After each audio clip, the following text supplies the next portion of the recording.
So you know how many times people say things like, close your eyes, visualize with me. It's 5 years from now, 10 years from now, 20 years from now. What does your house look like? What does your car look like? You know, imagine having a house with a swimming pool, and it's an infinity pool, and you got the jacuzzi, and inside your bedroom you have a gym, and it's a 4-story, you got elevator, you got this view, you got, okay, that's great. But how about we do it in a different way? Close your eyes, go 20 years from now, and you don't do nothing. How many divorces you got? What happened to your family? How does your dad look at you in the face? How does your mom look at you in the face? How are your siblings looking at your face? How about the people that said you're gonna quit and they say, I told you so? Every single time you have to appease to their opinion becoming factual because you gave up on your dreams. That's the real exercise. And if you're okay with that, keep living life the way you're living. The worst thing in the world is when you see somebody that's amazing, like talented, skill set out of this world, and they don't have any passion. Life has robbed them, right? They're a walking zombie, right? They're just a shell. They get up, they go to work, they do what they do, they come back home, wake up the next day, repeat, do it all over again. When you think about the average life expectancy is 77. Average person retires around 67. So the average person works somewhere around 50 years to be fruitful 11. That's a raw deal. Our lives, what we create, are made from the decisions we make on a moment-to-moment basis. Champions are never woken up and born into success. They're created, they're mature, they're struggled, and weathered through that effort of hard work and dedication and sacrifice to achieve that championship status. It's these moments, it's decisions we make on a daily basis. Do we get up early and go for a run? Do we hit the snooze button? Do we go that extra rep in the gym? And our body's dying, we push past that. All these little things are the inches that add up to be the measure of difference between first place and forever forgotten.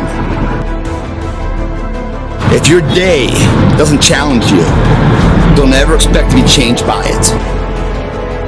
Champions aren't found on the podium with their hand up. No, champions are found in lab studies, the thousands of hours of hard work when no one's watching.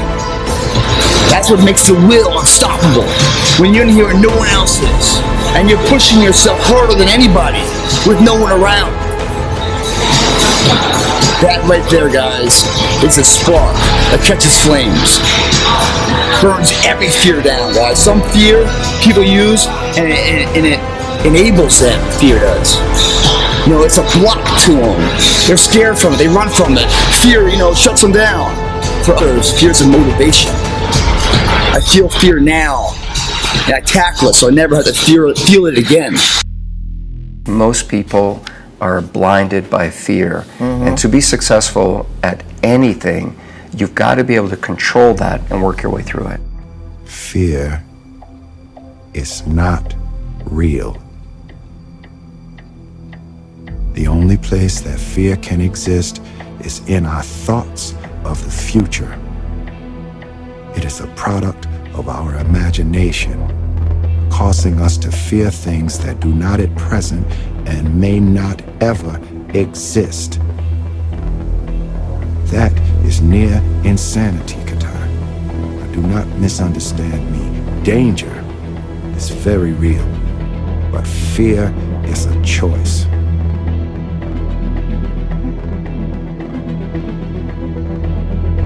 Life begins now. The only thing in life that we don't have an abundant resources of is time. And this winter I challenge you, don't let that time slip away. Use the time we have to make the most of it, because who knows how many more we have. The natural life expectancy could be whatever. But who knows, maybe some asshole drunk driver runs through a red light and hits you tomorrow. And that's all the time you got. You don't know that. What you do know, you got that right there in front of you. It's your choice from then on. I want to get to the other end of this fucking world, and however I'm being judged, to look at me and say, I did not fucking know. I had you at 185, had you at this, but all this other shit, I was riding as you were living it. I want to find more. All I can. And in that fucking sack of shit, you have to dive in that to find more. Because if you're not willing to go in there and face yourself, I can find anything. You can live right here on surface, man, right here on surface. So if there is an ending to this world, and there is somewhere to go, and there's a judgment, you're gonna get there and you might see a chart. And that chart may tell you who the fuck you should have been. And now you get the rest of your life to think about that. And I can live a much better life. Just would have just suffered. I just would have went in that shit and realized I had so much more. But fear, 40%, living here versus living here, being afraid. Stop.